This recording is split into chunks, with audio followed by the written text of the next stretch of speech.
Good evening, everyone. I am Aligado Mavel, and together with my co-reporters, Laeg Shania, Daguplo Cherry Rose, and Salinas Grace Alce. So, we will be discussing about Rizal second sojourn in Paris and the Universal Exposition of 1889. So, let me tell you a short story. Why did Rizal go to Paris? So, back then, Rizal had a interlude romantic with Gertrude Beckett. And then Gertrude Beckett is an English girl who fell in love with Rizal. And then Rizal is a kind of person a man of normal emotions.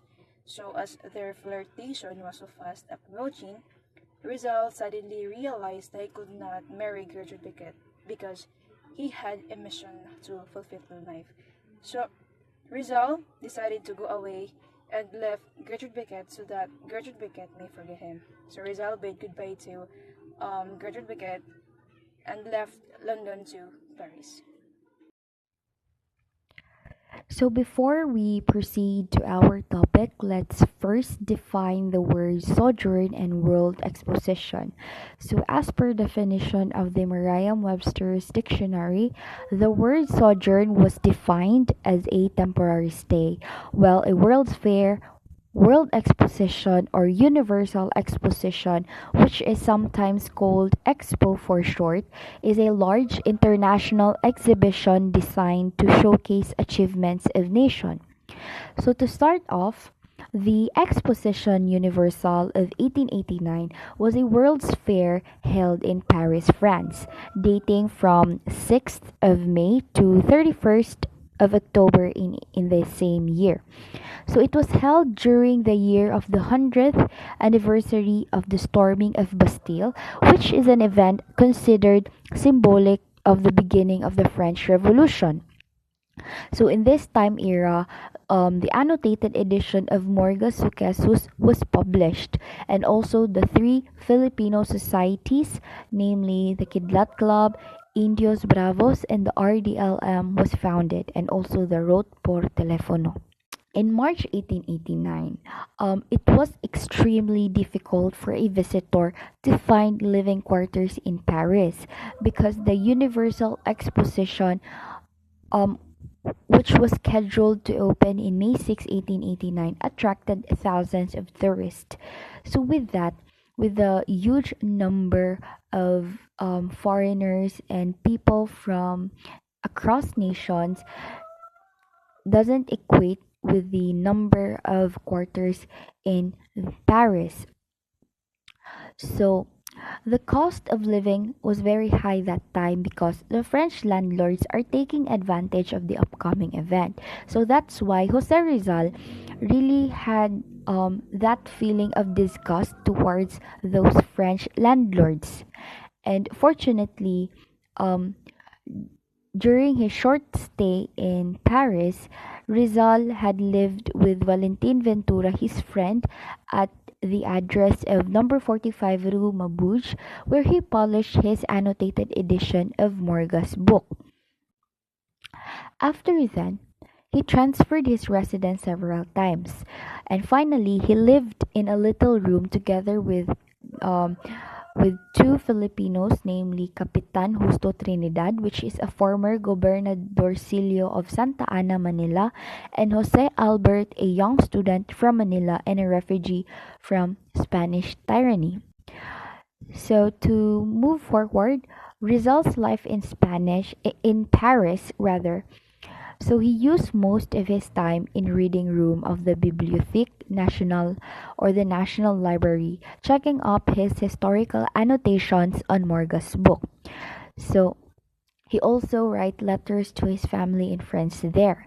So in the gymnasium for his daily physical exercise too.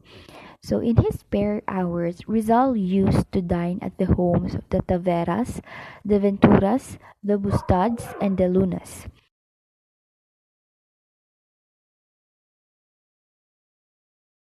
In June 24, 1889, a baby girl was born to Juan Luna and Paspadro di Tavera. So the baby girl was the second child, and the first child was a boy whose name is Andres and pet name is Luling. So Rizal was the baptismal godfather of the second child, and Rizal also chose the name of the baby girl. So her name is Maria de la Paz Blanca Luariana Jimenegilda Juan Luna Padro de Tavera. Rizal and Paris Exposition of 1889. So when we heard Paris, the first thing to come to our mind was the Eiffel Tower. That was the greatest attraction those days and until now. So the Eiffel Tower has a 984 feet high, which was built by Alexander Eiffel, a French engineer. One of the features of the exposition was the International Art Competition, which Felix R. Hidalgo painting was awarded the second prize. The painting of Juan Luna and Felix Padro de Tavera each obtained the IRD prize, while Rizal entry got no prize. So Rizal founded the Kidlat Club on March 19, 1889. The Filipino expatriates who joined this organization were Antonio Luna, Juan Luna, Gregorio Aguilera, Fernando Canon, Lario de Mayoga, Julio Lorente, and Guillermo Paoto, and Baldomero Rojas. So their aims is to bring together the youthful Filipinos in Paris for them to enjoy their stay during the entire duration of the exposition. So, another society that Rizal founded in Paris was the Indios Bravos, or Brave Indians, which replaced the Kidlat Club. So the members of this organization vowed to excel in intellectual and physical prowess in order to gain the admiration of foreigners, especially the Spaniards. So they practiced enthusiastically the use of the sword and pistol.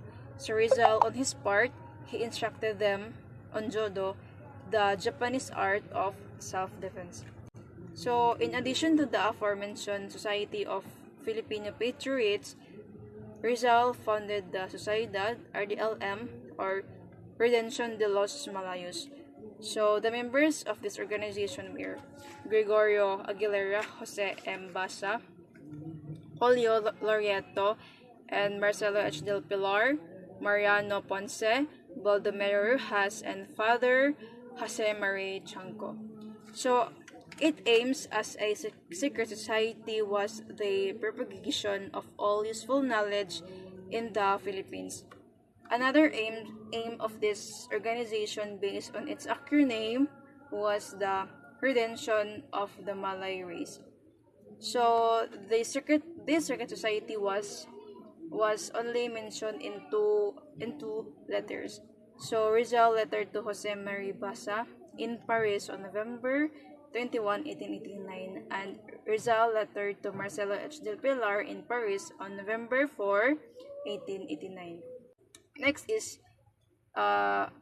these are the members of the organization. So si Rizal ang founder and together with his co-member. Annotated edition of Morga published. So it was being published in 1890.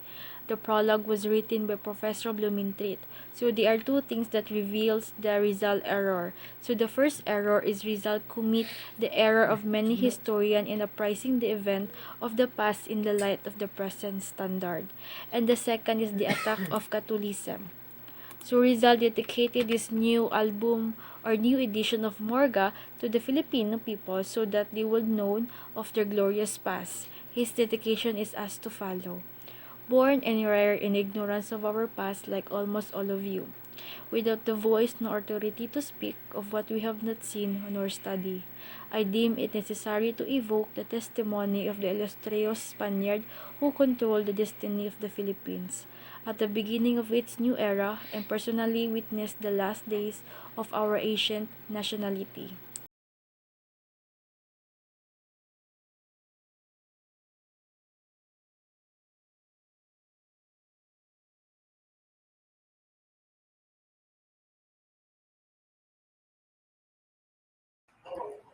Aside from he founded the three Filipino societies, Rizal also founded the International Association of Filipinologists. So this association is composed of different people from different countries. So the aim of the association is to study the Philippines from scientific and historical point. Basically, before Rizal came to Paris, He proposed this association to Dr. Ferdinand Blumentritt and Dr. Rost, and Dr. Blumentritt find it interesting, so then he supports Rizal. However, the plan is to make the association public, but it did not happen because the French government discouraged the holding of conferences, especially the private organizations, during the period of the Universal Exposition. So these are the people behind the International Association of Filipinologists: Dr. Ferdinand Blumentritt, who is the president, Mr. Edmund Lachute, who was the acting vice president, and Dr. Reinhold Rost, who is a counselor. Dr. Antonio Maria Regidor, a Filipino, he is an acting counselor, and lastly, Dr. Sepi Rizal, who appointed himself as the secretary of the association.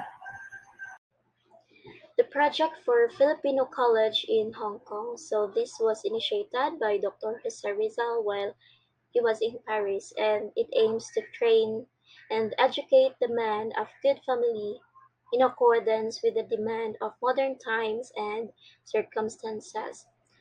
Basically, Marian Cunanan promised to pay 44,000 as an initial payment for college, and then this institution will offer uh, these curriculums like ethics, the study of religion, natural law, civil law, deportment, and hygiene.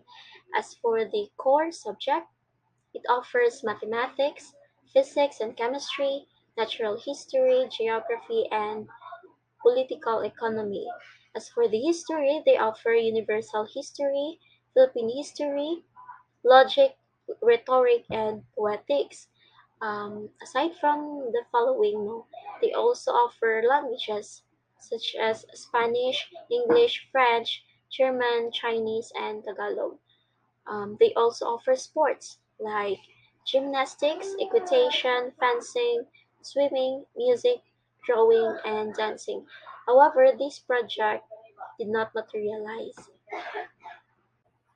Por Telefono is a satirical work that is written by Rizal in 1889 under the pseudonym Dimas Alang. So it is a comical telephone conversation between Father Salvador Font, who was in Madrid, and yung isang pari na nasa Montesario ng San Agustin Convent in Manila. So basically, inilimbag ito ni Rizal bilang sagot kay Father Font na siya yung nag-utos na ipagbawal daw ang Nolime Tangere.